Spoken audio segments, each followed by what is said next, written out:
thanks, Dr. Seema, for the introduction. And I would thank Dr. Reddy's for providing the opportunity and platform to discuss on scientific topics. So I think I'm audible and visible. Yeah, yeah, of course. Okay, yes, ma'am. Yes, sir. Okay.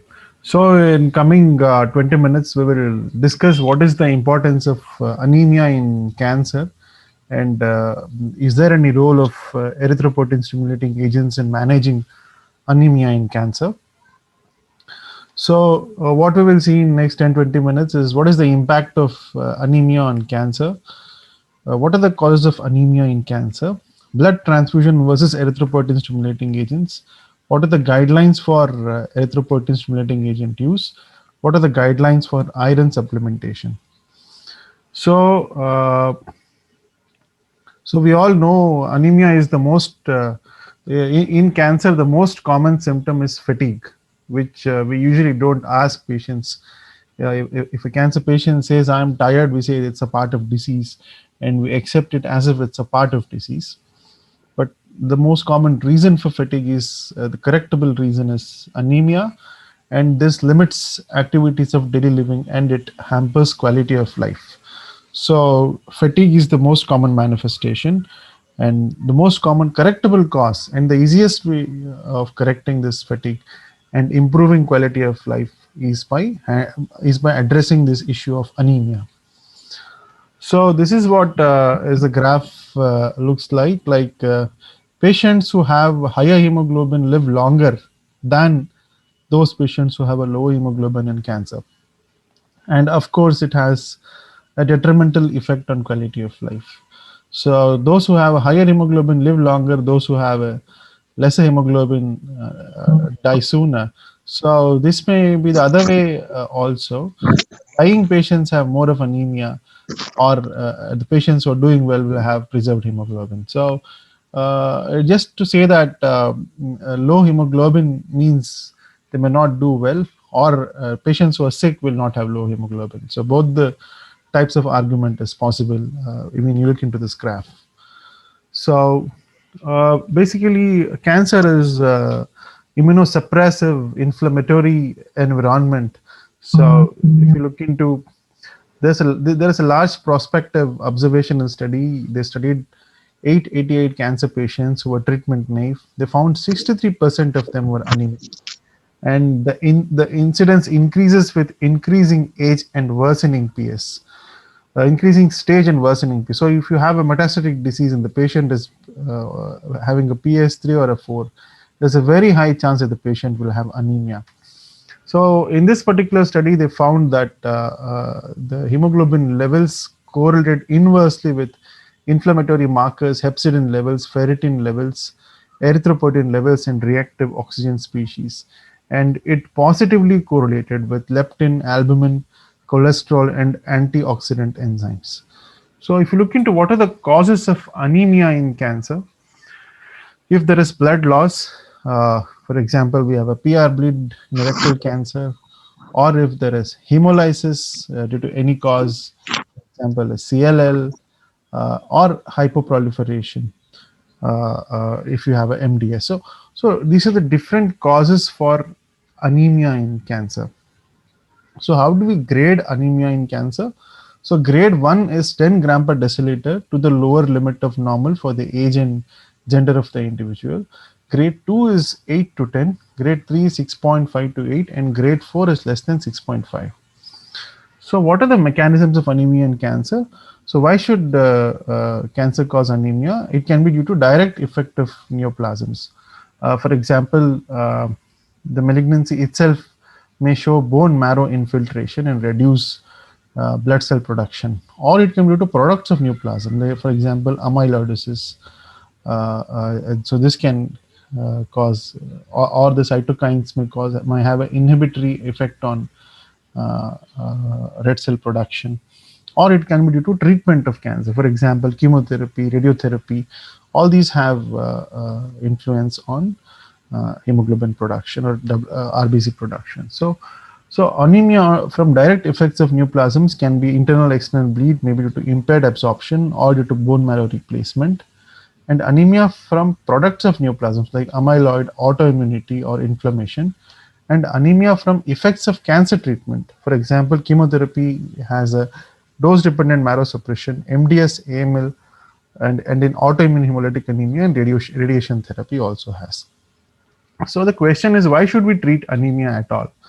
Of course, we improve the quality of life. So if you treat anemia, or if you have a higher levels of hemoglobin, then the amount of hypoxia is less. The oxygen required for radiation and chemotherapy, which causes cytotoxicity. So the oxygen is available at the target site for causing cancer cell lysis. So correcting anemia has increases the efficacy of radiation and chemotherapy. So in fact, if a patient is undergoing radiation, we always make sure that the hemoglobin is above 8 at least. So if we have low hemoglobin, the best is to transfuse. So why to use erythropoietin stimulating agents?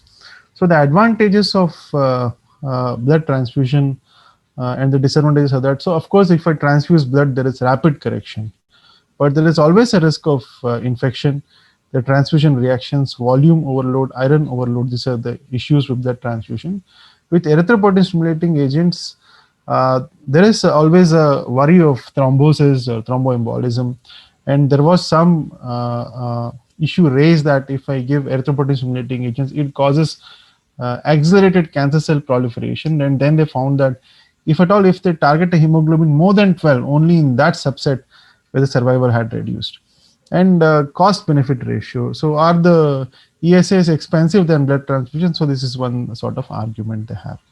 So erythropoietin stimulating agent. So you can see erythropoietin, it is basically produced in the kidneys in adults, and it causes erythropoiesis by acting on the precursors of erythrocytes. So the site of production is in the kidneys, and then it acts on the erythroid precursors and causes erythropoiesis. So the evolution of erythropoietin stimulating agent, basically in 1980, it was initially evolved for patients on chronic kidney disease. Because the kidney is defective, the erythropoietin is not produced. So they used initially in these subset of patients. And then in 2005, they used in chemotherapy-induced anemia, and there was a lot of noise and controversy saying that if you give a lot of erythropoietin, then it has reduced survival and has worse cancer outcomes. Later on, there were multiple meta-analyses that came and said that that is not the right way to think. It is if you keep the target hemoglobin above 12, only in that subset there is a higher risk of venous thromboembolism. Otherwise, it is not detrimental for cancer or its treatment. So there is a Cochrane 2012 systemic review, and the conclusions on ESA use are, it had 91 trials with 20,000 odd participants. So they had the conclusions they had were that it did reduce RBC transfusions. For example, 5 versus 20%. And then the risk of VTE increased, and there were definitely improvement in quality of life scores, and there was increased mortality. And this was confined to those studies where they targeted the hemoglobin more than 12. So, and it did increase the risk of hypertension. So what we can understand from this study is, yes, it definitely improves quality of life. Secondly, mortality happens only when you target hemoglobin above 12 gram per deciliter. So what are the probable reasons of increased mortality? One is venous thromboembolism, and they postulated something like erythropoietin receptors which are there in the cancer cells, and this erythropoietin goes and stimulates cancer cell proliferation. But later on, further research illustrated that there is no such receptor existing in the cancer cell. It's mainly postulation, hence this theory was negated. And this may cause endothelial proliferation and neoangiogenesis, and these are the postulations why we think that erythropoietin stimulating agents may cause increased mortality. So supposing if we use ESAs, and what are the reasons why we may not have a optimal response. So the probable reasons are we must make sure that the iron stores are adequate enough. So if there are reduced iron stores, or if there is extensive bone marrow involvement by cancer, if there is associated CKD due to high TNF alpha, or if the erythropoietin levels are more than 500. So in these situations, ESA may not work. So if the increment in hemoglobin is less than 1 gram per deciliter at 8 weeks, then we have to discontinue use of ESAs. So erythrit to be used, ESAs to be used only in non-curative setting. So these many of the all the guidelines have said that we have to use ESAs in cancer and only in palliative setting, but this is not based on any class 1 evidence. So there is no direct comparative study. So due to concerns on short-term mortality or VT or tumor progression, this sort of a guideline has come up, but there is no class 1 evidence saying that we must not use in the curative setting. But whatever guideline we have, this is what it is. We must be using ESAs in palliative setting based on whatever low data we have, low level data we have. So what are the guidelines for erythropoietin stimulating agent use in cancer? So we should use only if we are giving chemotherapy. If a patient is on of malignancy, advanced cancer is on targeted therapy, or the patient is on immunotherapy or hormonal therapy, then they are not the patients who are eligible for ESAs. So only in chemotherapy-induced anemia we must give ESAs, except in low-risk MDS if they have a erythropoietin less than 500. So whereas if you use in hematological malignancies like myeloma, non-Hodgkin lymphoma, or CLL, there is a higher risk of thrombosis. In this set of patients, transfusion is preferred over ESAs. Then we have other things like erythropoietin, beta, alpha, darbepoetin. Guidelines say that all of them are equivalent when we use proportional doses. And in patients who have a high risk of VTE, for example, post-op in immobile patients, or if there is a history of VTE, we must use ESAs with caution. So we must target the lowest possible hemoglobin to have a good quality of life. So whenever a patient comes to clinic with a hemoglobin of 7, and the patient says, I am fine, so I have no disturbance in quality of life, then so we should treat the patient and his symptoms and his quality of life than treating the hemoglobin report itself. So or we may have a patient who is having a hemoglobin of 8.5 and has plenty of fatigue. So in addition to treating the report as such, we also have to look into the whole clinical picture, and we must target the lowest possible hemoglobin as possible, and we must not go beyond 12 at least. So that is what the evidence says. If I want to keep if I want to give ESAs beyond 12, then it increases mortality due to higher venous thromboembolism. So I must confine use of ESAs to hemoglobin at least less than 12. Then we must start ESA when hemoglobin is less than 10. And if the increment in hemoglobin is less than 1 gram per deciliter at 8 weeks, then we must discontinue ESAs. And we must always assess iron status and supplement iron before ESA. Because if I induce more of erythropoiesis, we are inducing a iron deficiency environment. So it is always better to check the iron status before we give ESAs. And we must confine its use only in non-curative malignancies. So the major types of ESAs we have are erythropoietin alpha and darbepoetin. And erythropoietin alpha was basically used thrice weekly subcutaneous 150 microgram per kg with oral iron. So other doses are also there where they use 40,000 units weekly subcutaneous or 80,000 units 2 weekly subcutaneous. And darbepoetin alpha was basically extracted from recombinant DNA technology from Chinese hamster ovaries. It had a longer T half and it had a lower erythropoietin receptor activity or lower detrimental action over malignancies, and therefore darbepoetin alpha has become one of the ESAs of choice as far as cancer is concerned. So the clinical evidence we have is we had a double blind trial of around 314 cancer-induced chemotherapy-induced anemia patients who had a hemoglobin of less than 11 gram per deciliter. Weekly, they used 2.25, microgram per kg subcutaneous versus placebo. So definitely it reduced transfusion requirement. It it improved the hemoglobin response by more than 2 gram per deciliter. It improved the quality of life. So this is the evidence we have clinically, and the approved dose is 100 micrograms subcutaneously weekly, 200 micrograms subcutaneously 2 weekly, or 500 micrograms subcutaneously 3 to 4 weekly. So we have to assess parameters for iron deficiency. The transferrin saturation is serum iron by TIBC, and we also have to look into ferritin. So when we use erythropoietin stimulating agents, it increases iron requirements. And we have two types of iron deficiency: absolute iron deficiency and functional iron deficiency. Absolute iron deficiency is when the transferrin saturation is less than 20% and ferritin is less than 30 nanogram per ml. And functional iron deficiency is where the transferrin saturation is low, but there is adequate ferritin or iron stores, like ferritin is 30 to 800 nanogram per ml.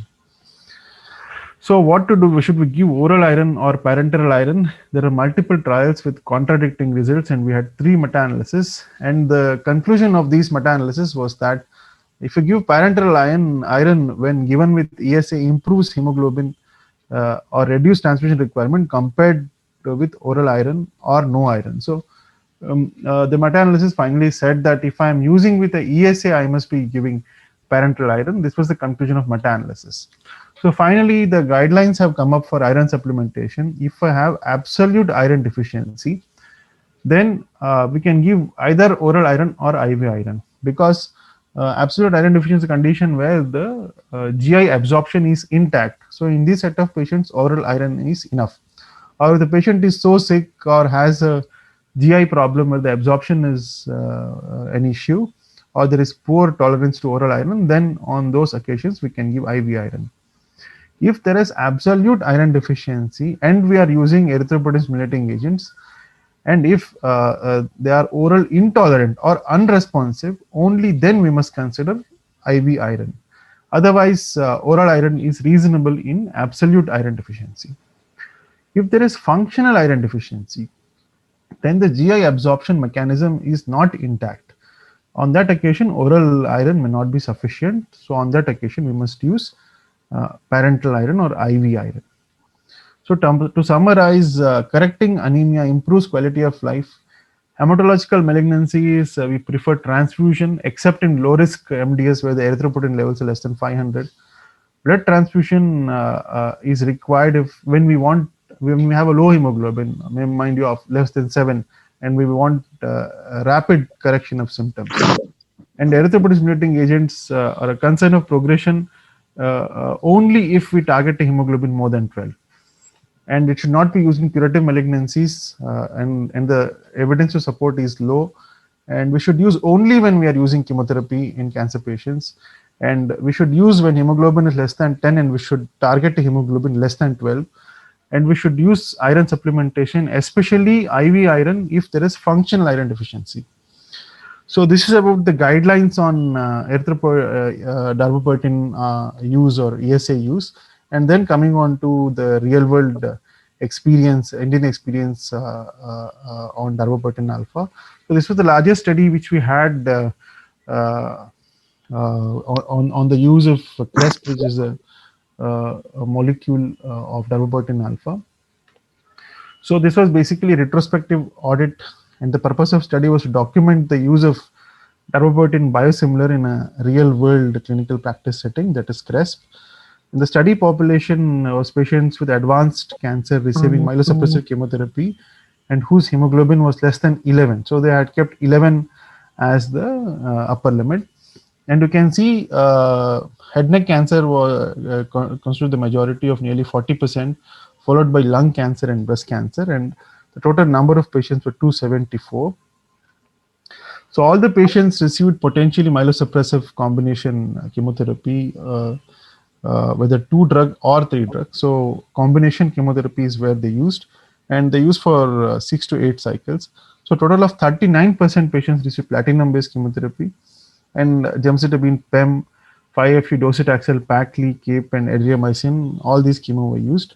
And darbepoetin alpha was administered in dose of 500 micrograms subcutaneous 3 weekly in this particular retrospective audit. And the CRESP doses were given for a median of 4 times, and the range was 1 to 8 times. And you can see that there is a clear-cut improvement in hemoglobin, and there is an improvement in quality of life parameters like fatigue, dyspnea, weakness, headache, and myalgia. 233 patients were able to complete the intended uh, treatment. So you can see some adverse drug reactions, and they are all in single digits, except hypertension that had nearly 18%. And this toxicity was in par with the that of randomized trials and in par with existing literature. So drug was discontinued only in 2 cases out of the whole lot, and 8 patients required blood transfusion. So this was the largest Indian data on CRESP in cancer patients. So administration of long-acting CRESP allowed seamless integration into the patient's chemotherapy schedule without increasing the need to visit healthcare professionals or hospitals, especially in the current COVID era where you need frequent hospital visits. You have to do a COVID test and come, and the chance of you getting COVID is higher. So, and also the number of donors available at this point are less. So in this, and also to reduce the healthcare stress over the hospitals, it is justifiable and reasonable to use these erythropoietin stimulating agents in this particular times. So the median increase in hemoglobin from baseline was 2.3 grams per deciliter, indicating a very good response. The toxicity was in lines with the published literature, and there were no unexpected or new safety concerns. So 8 patients required breakthrough transfusions, and the overall failure rate was 4.2%. So there was improvement in all the parameters of thus correct use of ESAs to treat anemia in cancer patients requiring myelosuppressive chemotherapy is appropriate, safe, and beneficial.